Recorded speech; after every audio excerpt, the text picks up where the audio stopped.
qofna kuma siinayo madax banaani, qofna kuma siinayo sinaan iyo wax kale toona. Haddii ay raganimo kugu jirto, adiga ayaa raadsanaya libinta ama guushu. Koox baa kugu nacaysa, hungowga ama guuldaraduna qaar baa kugu nacaya ee markasta ismoogaysi. haddii aanay jirin dad ku dhaliila, ogow inaadan libin ama guul aadan hanan. talaabada koowaad ee guushu ama libintu waa inaad diidaa inaad isku dhiibto duruufaha kugu xeeran. markii ay akhlaaqdu luntay kadib, waxaynu maraynaa heer qofka hadalkii uu ku hadlo subaxii uu beeniyo galabkii. warbaahintu waa awoodda ugu xooga badan dhulkan aan ku noolnahay. waxay haystaan awood qof bilaa dembi ah ay kaga dhigi karaan dembiile, iyo awood dembiiluhu ay kaga dhigi karaan bilaa dembi. taasina waa awood badni, maxaa yeelay waxay xukumaan maskaxda dadka.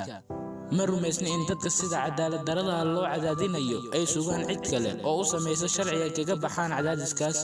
nolosha waxyaabaha ay inooga baahan tahay waxaa ka mid ah inaynu noqono run la noolayaal. murtiiluhu wuu gali karaa kaalinta maadeeyaha, balse maadeeyuhu ma gali karo kaalinta murtiilaha.